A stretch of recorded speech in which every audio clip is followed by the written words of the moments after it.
Aujourd'hui, on va monter ensemble, pas à pas, une vidéo dans Adobe Premiere Pro. Et si vous êtes débutant ou même que vous n'avez jamais touché à ce logiciel de montage, c'est pas du tout un souci puisqu'on va tout reprendre depuis le début. Le but, c'est qu'à l'issue de cette vidéo, vous soyez capable de réaliser votre premier montage facilement, rapidement, en musique.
Le petit film que vous venez de voir a été réalisé à partir des rushs d'un voyage que j'ai fait cet été à Bali. D'ailleurs, si ça vous intéresse, il y a une version longue juste ici. Ce qu'on va faire dans cette vidéo, c'est reproduire donc cette petite version d'une minute de A à Z, c'est-à-dire des rushs sur la carte SD jusqu'à l'export final.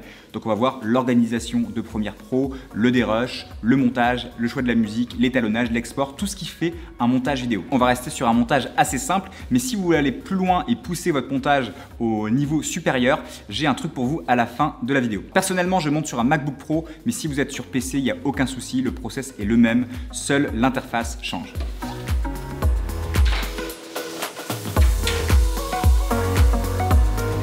Ça y est, on va pouvoir commencer le montage. J'ai mon ordinateur qui est prêt, ma carte SD avec tous mes rushs. Je me mets exactement dans les mêmes conditions que vous qui rentrez de tournage. Première chose à faire, j'insère ma carte SD dans mon lecteur de carte. J'ouvre le dossier DCIM Canon puisque c'est une carte SD Canon. Alors vous, évidemment, vous aurez peut-être plus de cartes SD venant de plus d'appareils différents. Donc voici mes rushs, je les sélectionne. Et ce qu'on va faire, c'est qu'on va venir les copier dans un dossier prédéfini spécialement pour ce montage vidéo. Moi, ce que je vous conseille de faire à chaque montage, à chaque projet vidéo, c'est de créer un dossier dans lequel va y avoir tous les médias, le projet vidéo, les exports. Comme ça, si vous voulez retrouver n'importe quel élément qui est lié de près ou de loin à ce projet vidéo, c'est à l'intérieur. Et je vous conseille de le créer dans un disque dur externe. Moi, j'ai aucun fichier vidéo, aucun projet qui est stocké sur mon disque interne de mon Mac. J'ai toujours un disque externe pour stocker tout ça. Je garde uniquement les applications du Mac, le système d'exploitation pour que ça tourne plus vite. Alors là, spécialement pour ce tutoriel, on va le créer sur le bureau pour faire plus simple. Mais ma recommandation, c'est de créer tout ça sur un disque dur externe. Donc c'est parti, on commence. Clic droit, nouveau dossier.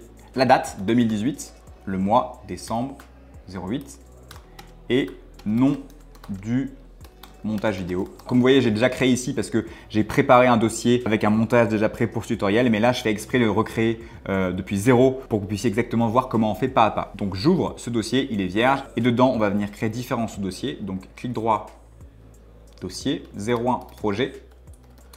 On va créer ensuite 02 rush pour mettre nos rushs. 03 musique et 04 export. Projet, c'est tout ce qui va concerner le projet Premiere Pro. Quand on va créer un nouveau projet Premiere Pro, ça va créer un fichier avec différents dossiers qui vont accueillir des fichiers temporaires. Vous allez voir ça juste après. Donc tout ça va être là-dedans. Les rushs, la musique qu'on va utiliser pour la vidéo. Et enfin l'export, c'est là où va être stocké une copie finale de votre montage. Maintenant, on va pouvoir donc copier nos rushs à l'intérieur. Donc on glisse tous nos rushs dans ici le dossier rush. Alors, je vais annuler puisque moi j'ai déjà fait ce travail-là, mais vous devrez copier tous les rushs que vous avez, les rushs de drone, les rushs d'appareils réflexes hybrides. Moi, je vous conseille de créer des sous-dossiers, par exemple drone, 1DX Mark II, GH5, R7 III, ce que vous voulez, GoPro, pour avoir tous les rushs vraiment classifiés comme il faut. Étape suivante, on va créer un projet Premiere Pro. Donc pour ça, on va ouvrir l'explorateur, Premiere Pro. Voilà, je vais ouvrir Premiere Pro 2019. Premiere Pro est ouvert, on clique sur Nouveau projet. On vient l'appeler le nom de votre montage. Ici, dans Emplacement, on vient dans notre dossier Projet, puisque c'est ici, dans ce dossier 01 projet, qu'on veut qu'il y ait tous les éléments liés au projet. On clique sur Choisir Et ensuite, on touche à rien ici, tout est bien paramétré. On vérifie juste ici dans le disque de travail que vidéo capturée, audio capturé, les prévisualisations, l'enregistrement automatique, tout soit bien dans identique au projet. C'est ça les fichiers dont je vous parlais tout à l'heure. Tous les petits fichiers qui vont être liés au projet vont être stockés dans ce même dossier 01 projet. On clique sur OK et c'est parti. On arrive sur Premiere Pro qui est entièrement vierge. Première chose à faire, organiser son projet exactement comme dans le Finder. On vient créer 3 sous-dossiers. Donc pour créer un dossier dans Premiere Pro, on clique ici. Nouveau chutier, en fait un dossier s'appelle un chutier dans Premiere Pro, ou ici fichier nouveau chutier. 01 séquence. Une séquence c'est quoi? C'est là où on va créer notre projet, une séquence, c'est là où va se matérialiser notre montage vidéo. On crée un deuxième dossier qu'on va appeler rush, on va mettre tous nos rushs. Ensuite 03 musique pour stocker notre musique. Donc vous voyez c'est un tout petit peu différent que ce qu'on a fait dans le Finder, mais ça y ressemble beaucoup. Maintenant on vient créer une séquence, donc on vient cliquer ici sur nouvel élément, séquence, ou alors on peut faire aussi fichier nouveau séquence. Et si on va sélectionner dans les préconfigurations disponibles DSLR, c'est très bien puisqu'on a filmé avec en général un hybride ou un réflexe. Et on vient sélectionner 1080p à 25 images par seconde.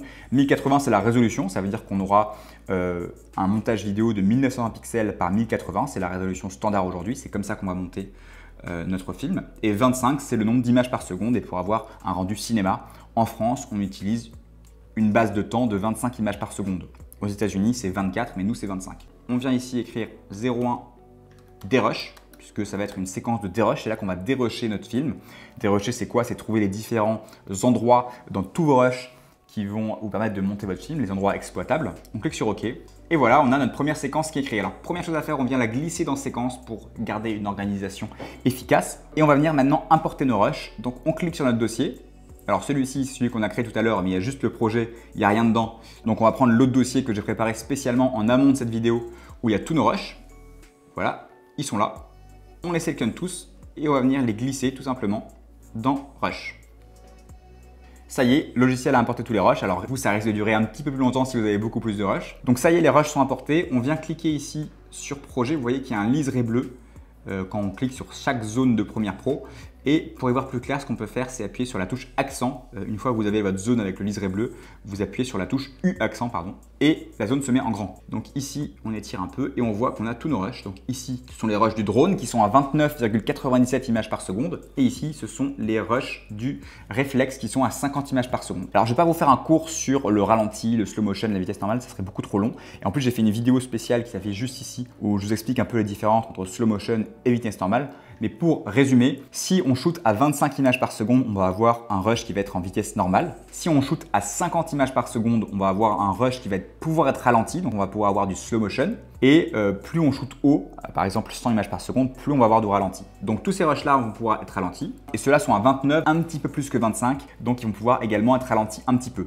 Nous, ce qu'on veut pour vraiment monter dans de bonnes conditions, c'est conformer tous ces rushs-là à 25 images par seconde. Ça veut dire qu'on va dire concrètement au logiciel, tu vas me prendre ce rush qui est à 29 images par seconde et tu vas en mettre uniquement 25 par seconde. Du coup, ça va ralentir le rush automatiquement et donc il n'y aura plus ensuite qu'à l'accélérer si vous voulez retrouver une vitesse normale. Je ne sais pas si c'est clair, c'est un peu compliqué à comprendre au début, mais j'ai fait une vidéo spéciale qui vous explique ça en détail, allez la voir. Donc on prend tous nos rushs, clic droit, modifier, métrage. Voilà comment on conforme les rushs. Ça, c'est une étape super importante, bien conformer ces rushs avant le montage pour ne pas avoir de problème de fréquence d'image ensuite. On clique sur conformer. 25, OK, et vous voyez, ça y est, tous les rushs sont passés à 25, donc ils vont être ralentis plus ou moins selon la fréquence d'image dans laquelle ils ont été tournés. Et maintenant, on va pouvoir commencer notre dérushage. Pour ce dérush, ce que je vais faire, c'est que je vais fermer ce projet qu'on a créé ensemble et je vais ouvrir l'autre projet que j'ai préparé en amont dans lequel il y a tout le montage. C'était important pour moi de refaire ça depuis le début, comme ça vous savez exactement comment commencer un projet depuis zéro. Donc c'est parti, on ferme le projet. Celui-ci, c'est celui qu'on a créé ensemble, on va pouvoir le supprimer carrément puisqu'on ne va plus s'en servir. Et on vient ouvrir le projet vidéo que j'ai préparé du coup en amont. Et c'est parti, on double-clique dessus. Ça y est, le projet s'est ouvert et on tombe sur notre séquence dérush avec tous les rushs qui sont à l'intérieur et le dérush qui est déjà réalisé. Mais nous, on va le reprendre à zéro pour voir exactement comment on effectue ce dérush. Donc, je viens zoomer dans ma timeline. Pour zoomer, vous appuyez sur la touche plus et pour dézoomer, sur la touche moins de votre clavier tout simplement. Donc, j'appuie sur plus plusieurs fois. Je viens chercher mes rushs ici. On voit que certains rushs sont en 1920 par 1080, donc ils ont été tournés en Full HD, le standard aujourd'hui, et certains rushs sont en 4096 par 2160.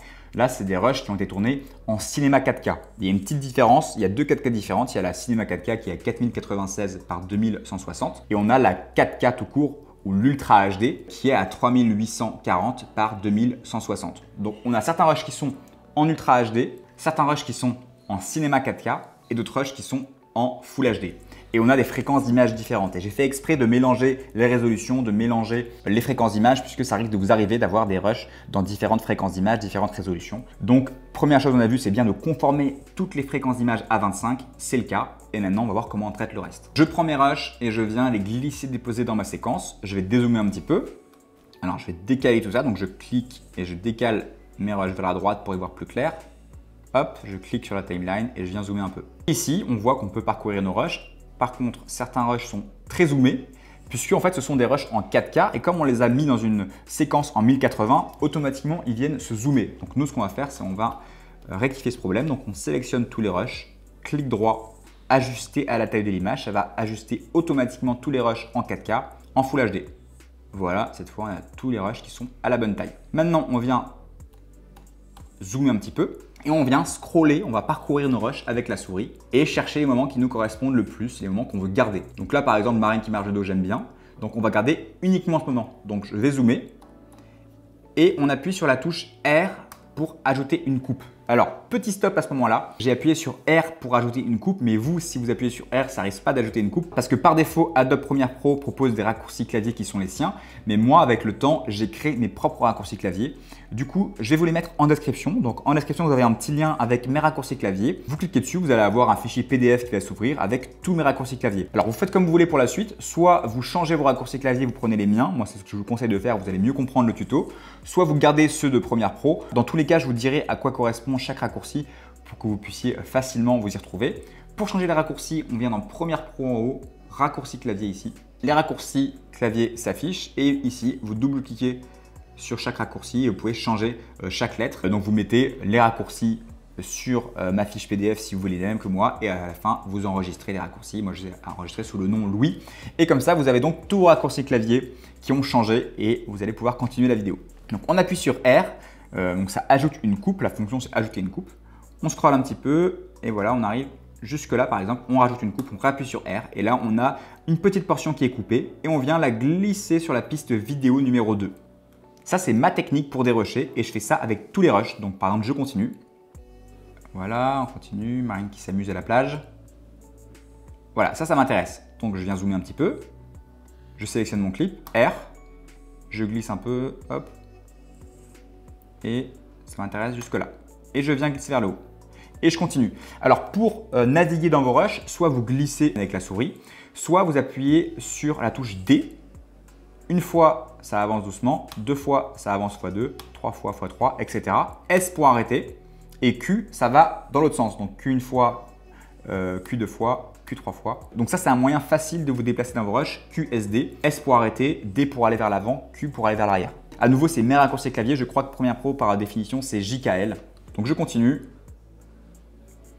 Voilà, ça m'intéresse pas. Ah là, ça m'intéresse. Hop, le moment où elle fait une petite prière. On avance, tac, on s'arrête là. Et on glisse vers le haut. On continue. Ce plan-là, ça m'intéresse aussi. R, j'avance. Je mets une coupe. Hop, c'est parti, on continue. Ici, ça m'intéresse, donc je zoome avec plus.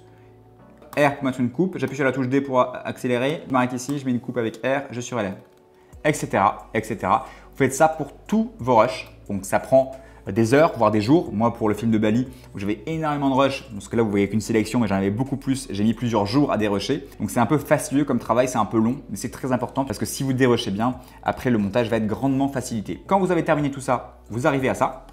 Tous vos rushs et plein de petits bouts qui sont surélevés sur la piste 2. Et maintenant, ce qu'on veut, c'est garder uniquement cette partie-là, garder uniquement les morceaux qui nous intéressent. Donc, pour ça, ce qu'on va faire, c'est qu'on va venir dans séquence. On va cliquer sur des rushs. Vous, à ce stade, vous aurez juste une séquence des rushs. Clic droit. Dupliquer, ça duplique la séquence. Entrée pour renommer. Et moi, j'appelle ça post des rushs. J'écris post des rushs bis parce que j'ai déjà créé. C'est en gros les rushs qui me restent après mon dérush. Alors, vous appelez ça comme vous voulez, mais moi, j'appelle ça post des rushs. Je double-clique sur post des rushs. Et ensuite, je viens sélectionner tous les rushs qui sont en piste 1 uniquement. Et je viens les supprimer. je viens zoomer dans ma timeline, je clique sur les espaces et j'appuie sur la touche supprimer pour enlever tous les espaces. Là, il y a un son qui est resté, on vient le supprimer. Je peux zoomer un petit peu pour y voir plus clair. Là aussi. Hop. Et on continue, on enlève tous les espaces. Ainsi de suite. Et à la fin, on arrive là-dessus. Voilà.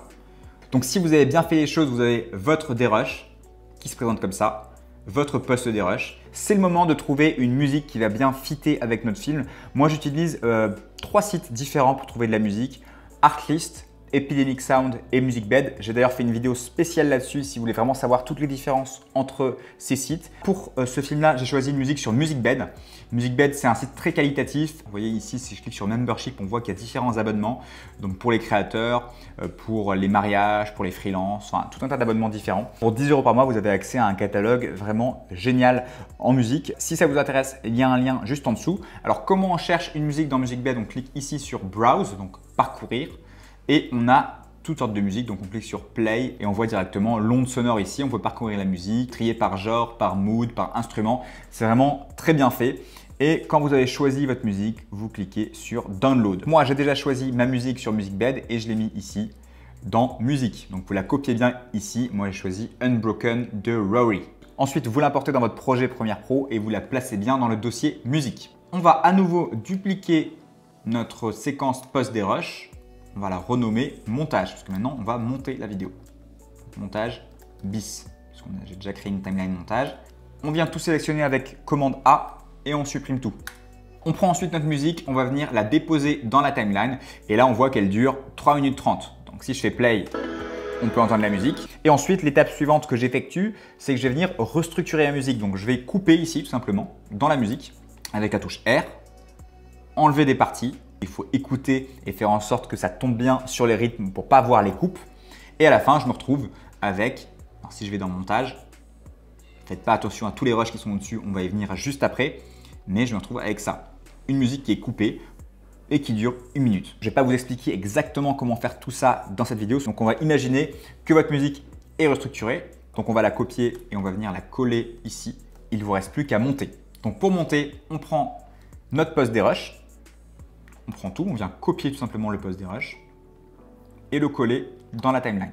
Donc on a notre musique qui est là et tous nos plans. On va supprimer l'audio. On clique sur Alt pour supprimer uniquement l'audio parce que si je viens sélectionner l'audio sans rien faire, ça sélectionne l'audio et la vidéo. Si on clique sur Alt, ça sélectionne uniquement l'audio et on supprime. Donc on a toute la musique et tous les rushs et maintenant on va pouvoir commencer l'assemblage. Donc pour ça, on va scroller à travers tous les rushs et on va se demander avec quoi on pourrait bien commencer ce film.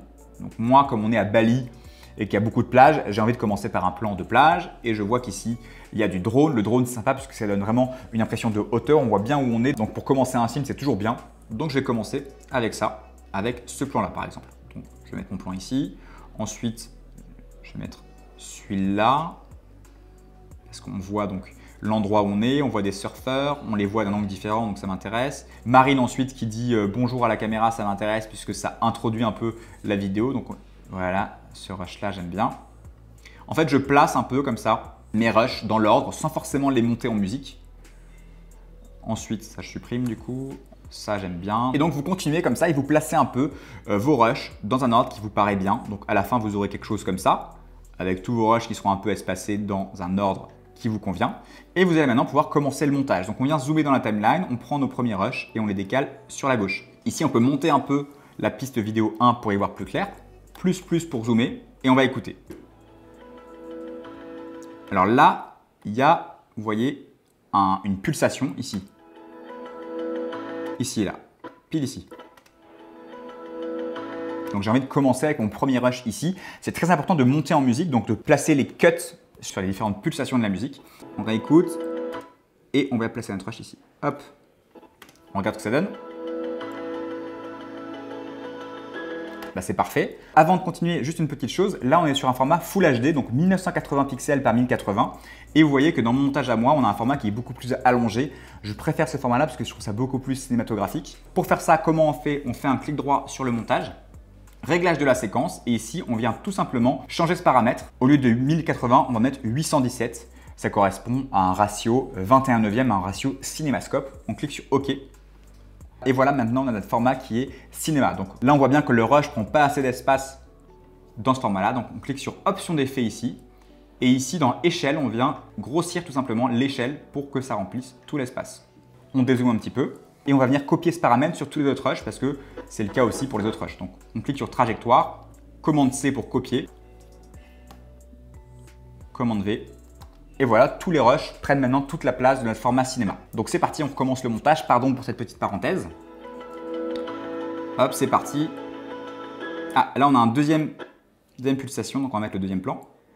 Et vous voyez, je le monte sur la piste vidéo numéro 2. Moi, c'est comme ça que je monte, je trouve ça plus facile. Hop.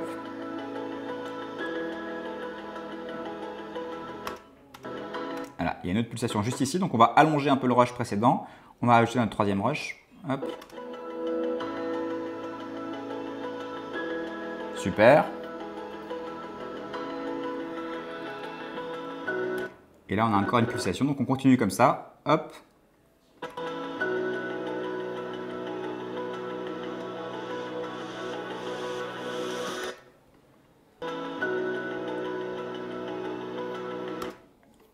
Et on continue, ainsi de suite. Je prends mon rush suivant et je le mets sur la piste numéro 3. Et à la fin, ça nous donne ça.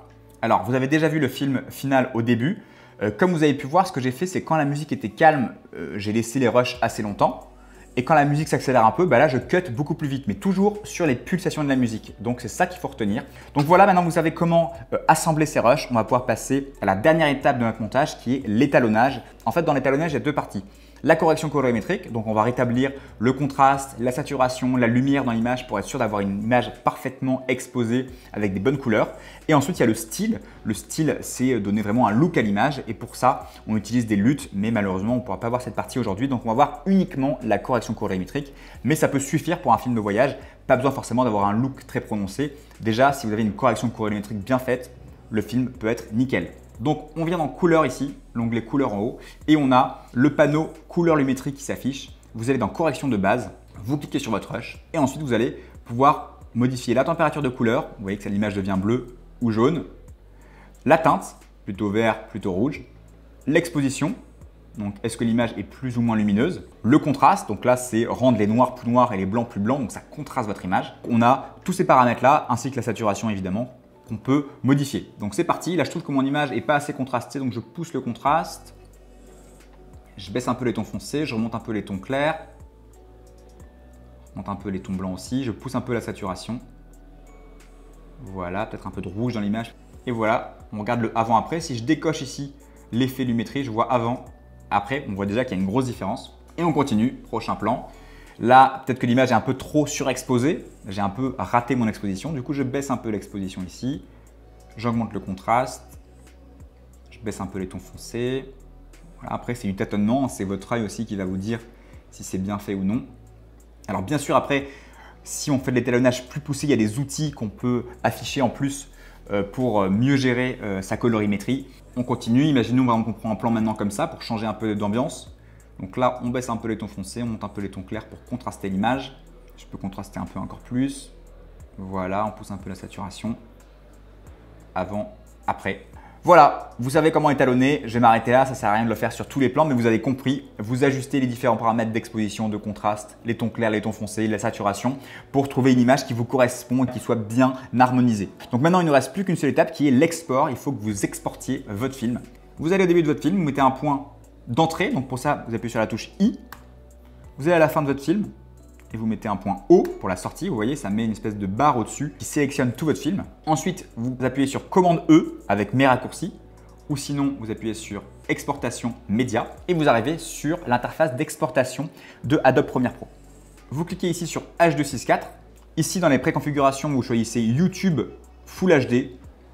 Cliquez sur correspondance des sources pour avoir vraiment le bon format puisque à la base, ça vous montre un format Full HD. Nous, on veut un format cinéma. Ici, vous pouvez déplacer le curseur pour voir si le film s'affiche. Voilà, c'est bien. On voit bien que ici, c'est le début du film, juste ici. Et ici, c'est bien la fin. Donc, on a bien tout le film qui a été pris en compte. Le débit ici, il est à 16, mais si vous voulez avoir une meilleure qualité, vous pouvez l'augmenter. Vous cliquez sur nom de la sortie. Ici, vous sélectionnez bien votre dossier. Vous allez dans Export, nom du montage vidéo. OK. Vous cliquez sur Exporter. Et voilà, l'export se lance et vous avez terminé votre montage vidéo. J'espère que cette vidéo vous a plu et que grâce à elle, vous allez pouvoir réaliser votre premier montage. Alors si ça vous a intéressé et que vous voulez aller plus loin et créer des vidéos encore plus poussées, j'ai une formation où on va plus en profondeur dans tous les aspects, l'organisation, l'optimisation du logiciel, la création de proxy pour monter en 4K, la restructuration de la musique, les effets sonores, l'étalonnage. Si ça vous intéresse, le lien est en description et comme c'est Noël, je vous fais une promotion à moins 50% jusqu'au 25 décembre sur cette formation. Si vous avez aimé la vidéo, vous pouvez laisser un petit like. Évidemment, abonnez-vous si ce n'est pas encore fait. Je vous dis à très vite et n'oubliez pas, sortez et faites des vidéos. Salut!